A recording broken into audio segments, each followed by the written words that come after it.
మహోన్నతుడును సర్వశక్తిమంతుడును నీతిమంతుడును సర్వకాల సర్వావస్థల్లోనూ నమ్మదగిన వాడును సజీవుడైన యేసుక్రీస్తు పరిశుద్ధ నామములో ఎబెనేజర్ గాస్పెల్ టీవీ ప్రేక్షకులందరికీ కూడా మన ప్రభు అయిన యేసుక్రీస్తు నామములో శుభములు తెలియజేస్తున్నాను.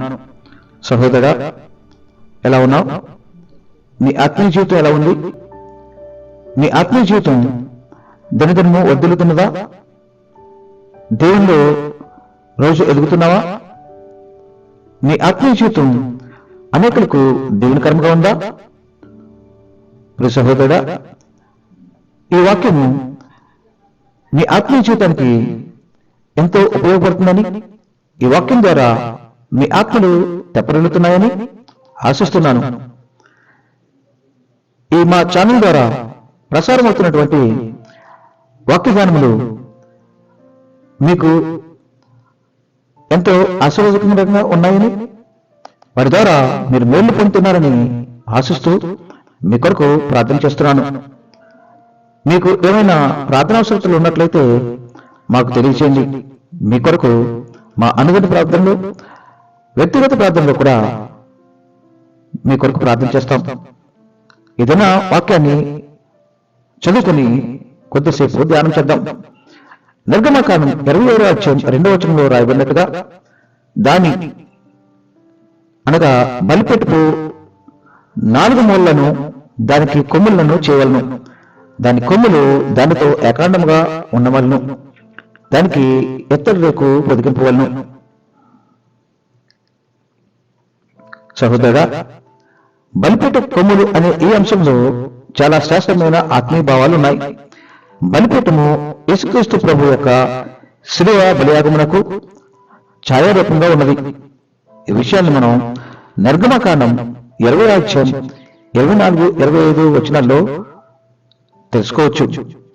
బలిపీఠము అనగా ఆల్తార్ యొక్క హెబ్రీ అర్థం కనుక మనం చూసినట్లయితే, ఈ పదం యొక్క అర్థం చంపబడుట లేక నరకబడుట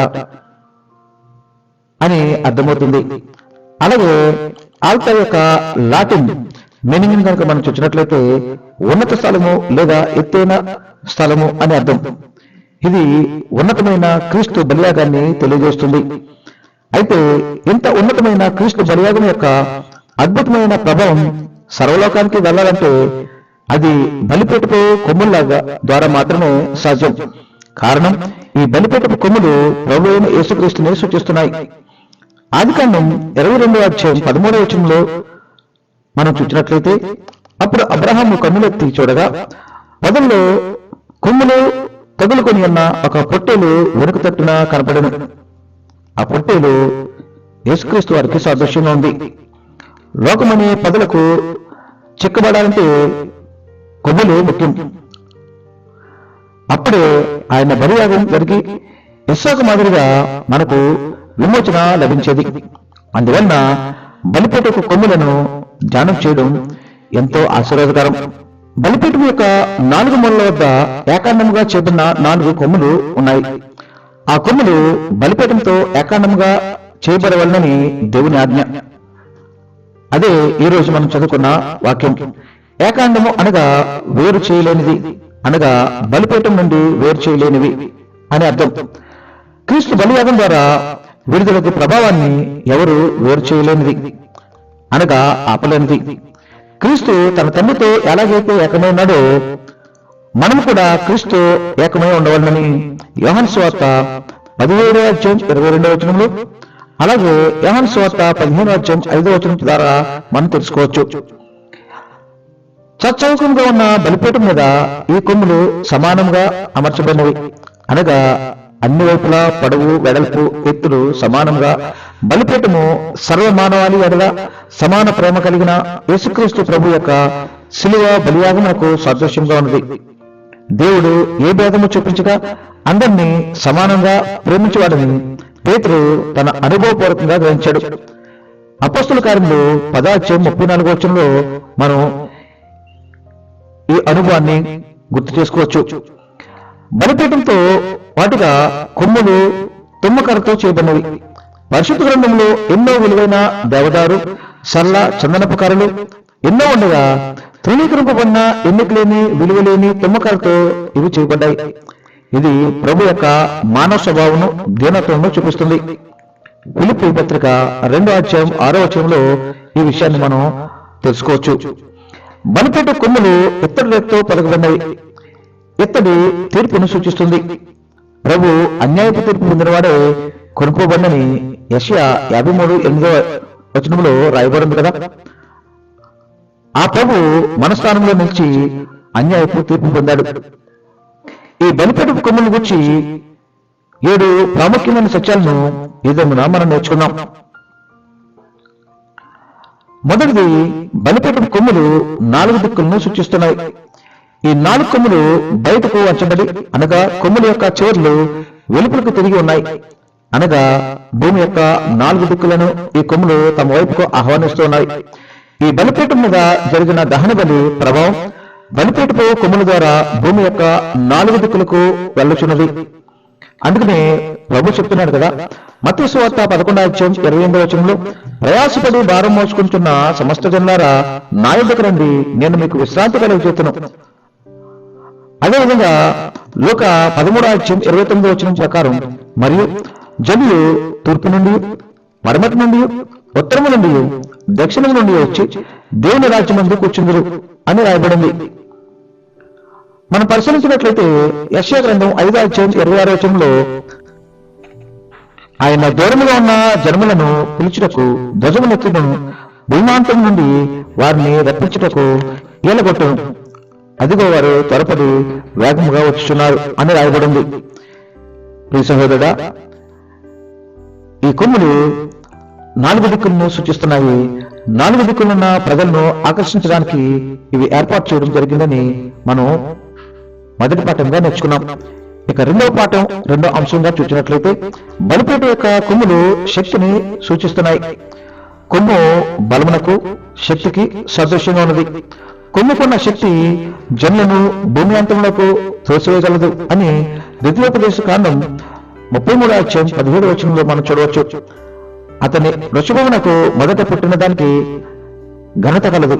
అతని కొమ్ములు గురుపోతు కొమ్ములు, వాటి వలన అతడు భూమి అంతముల వరకు జనులను తోసివేయును అని రాయబడింది. బలిపీఠపు 4 కొమ్ములు దేవుని మహాశక్తిని సూచిస్తున్నాయి. 1 కొరింథీ 4:20 ప్రకారం దేవుని రాజ్యము మాటలతో కాదు శక్తితోనే ఉన్నదని మనకు తెలుస్తుంది. యెషయా గ్రంథం 9:6 ప్రకారం మన ప్రభువైన యేసు మనలను సంపూర్ణంగా రక్షించుటకు శక్తి గలవాడు అని రాయబడింది. హెబ్రీ పత్రిక 7:25 ప్రకారం కనుక వారిని సంపూర్ణంగా రక్షించుటకు శక్తివంతుడై ఉన్నాడని రాయబడింది.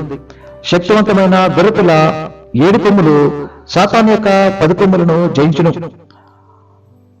సహోదరా, ఈ బలిపీఠంకున్న కొమ్ములు శక్తిని సూచిస్తున్నవి. ఆ శక్తి మన ప్రభు అయిన యేసుక్రీస్తే. ఆయన యొక్క శక్తిని మనం కనుగొని సాతాను యొక్క రాజ్యాన్ని కూల్చేవారంగా, జయించేవారంగా ఉండాలని ఆయన ఆశపడుతున్నాడు.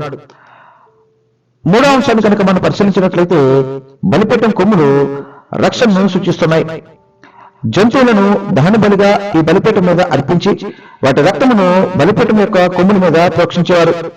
నిర్గమకాండం 29:12 మనం చూసినట్లయితే ఆ కోడె రక్తంలో కొంచెము తీసుకుని నీ వేలుతో బలిపెట్టుకు కొమ్ముడి మీద చిమరాలి అని ప్రభు వాక్యం సెలవిస్తుంది.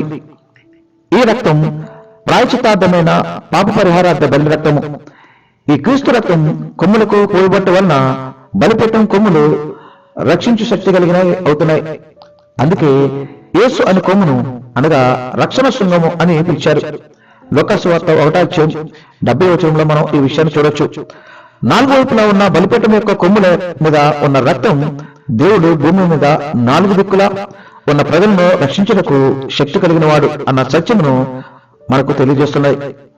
బలిపీఠంలో నుండి కొమ్ములు బయటకు వస్తున్నట్టుగా క్రీస్తు బలియోగంలో నుండి రక్షణ శక్తి బయటకు వచ్చింది. పైన మనం చూచిన వాటి భావాన్ని బట్టి చూస్తే బలిపీఠం మీద అర్పింపబడిన క్రీస్తు బలియాగంలోని రక్షణ శక్తి భూమి యొక్క 4 దిక్కులకు ప్రవహిస్తున్నది. పాత నిబంధనలో ఎవరికైనా ప్రాణాపాయం కలిగినప్పుడు వారు వచ్చి బలిపీఠ కొమ్ములను పట్టుకున్న ఎడ్ల వాడు రక్షింపబడును. అనగా బలిపీఠపు కొమ్ముల మీద ఉన్న రక్తం వారికి రక్షణ ఇవ్వగలదు. ఉదాహరణకు అదోనియాను కనుక మనం చూసినట్లయితే 1 రాజులు 1:51 అదోనియా రాజైన సొలొమోనుకు భయపడి బలిపీఠపు కొమ్ములను పట్టుకుని, రాజైన సొలొమోను తన సేవకుడైన నన్ను కత్తి చేత చంపకుండా ఈ దినమున నాకు ప్రమాణం చేయవలని మనం చేయనట్లు సొలొమోనుకు సమాచారం పంపినట్లుగా మనం చూస్తాం. అలాగే లూకా సువార్త 2:11 ప్రకారం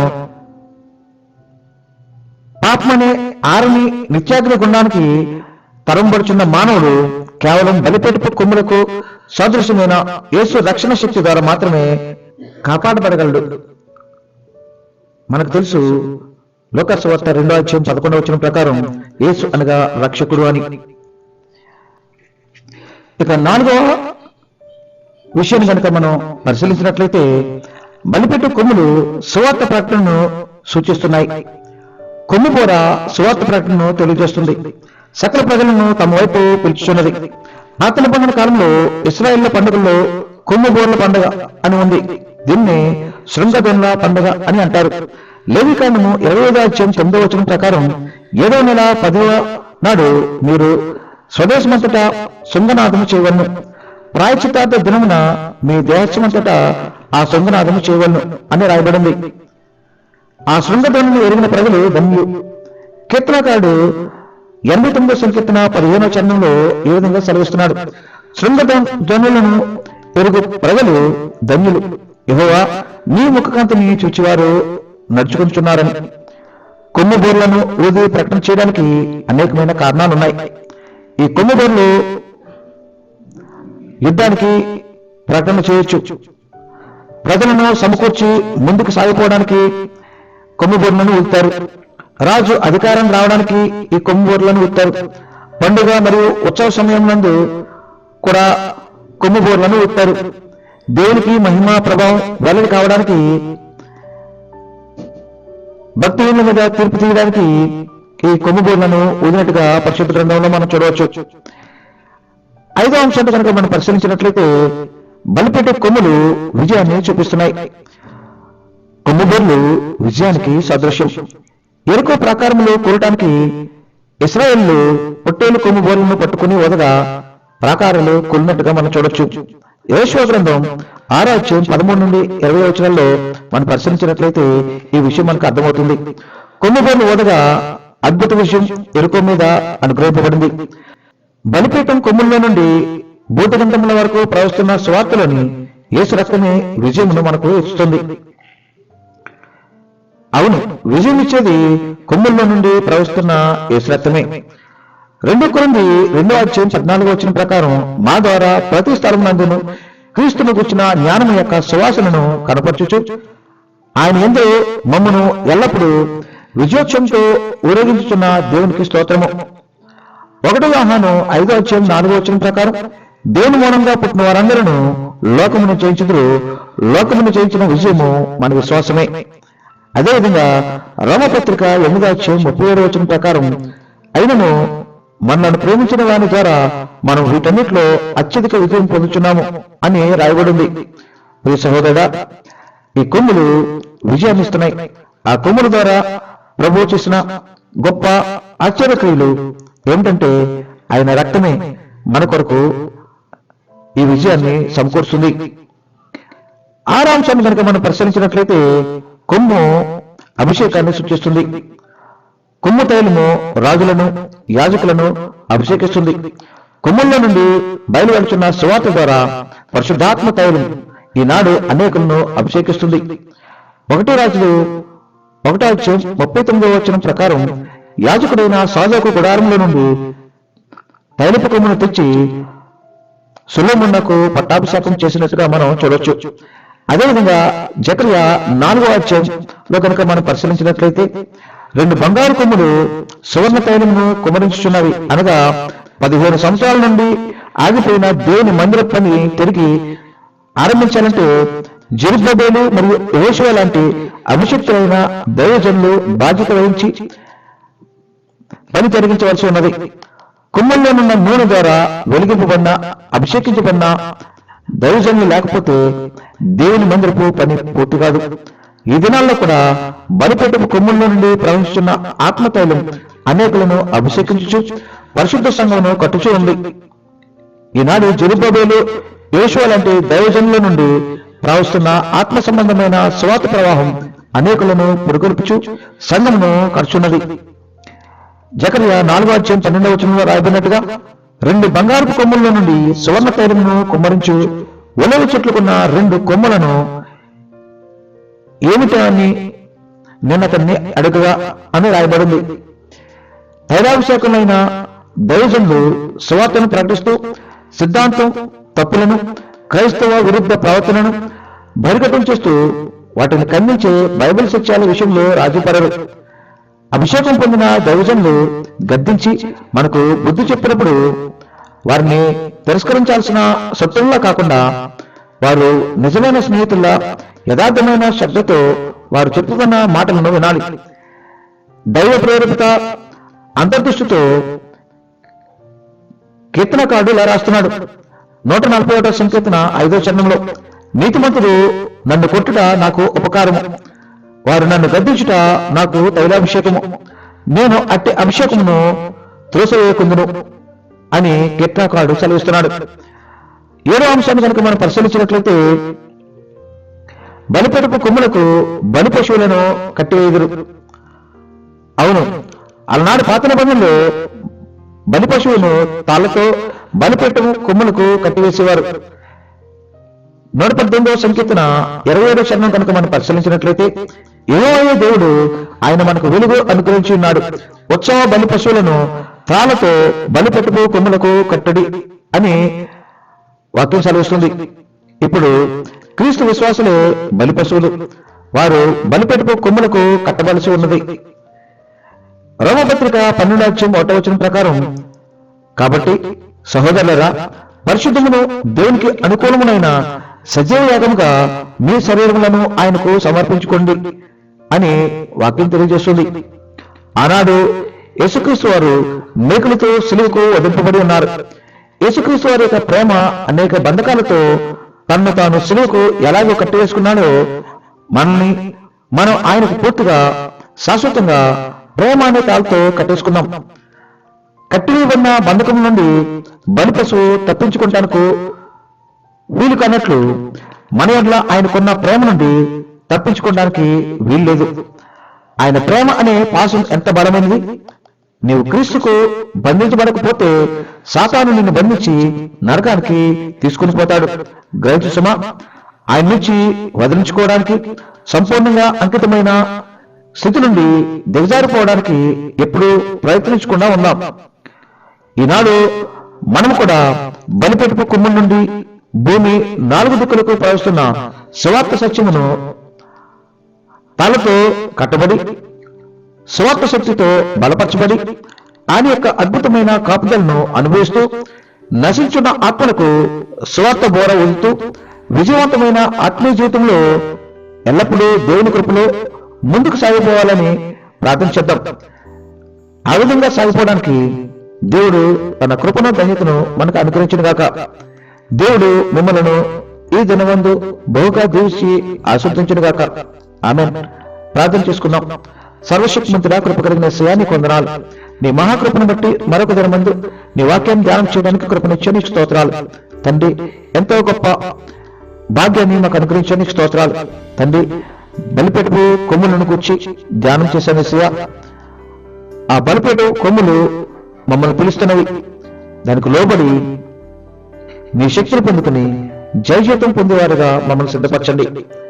మీతో ఏకాండముగా అంటగట్టబడి ఫలించే బిడ్డలుగా మమ్మల్ని సిద్ధపరచమని, ఈ వాక్యం ఉంటున్న బిడ్డలను వారి కుటుంబాలను దీవించమని, వారికి ఉన్న ప్రతి అవసరం మీ సంగతి ఎత్తిపరచున్నాను. శోధన నుంచి, కష్టం నుంచి, ఆర్థిక ఇబ్బందుల నుంచి, అనారోగ్యం నుంచి ప్రభావాన్ని బిడ్డను విడిపించండి.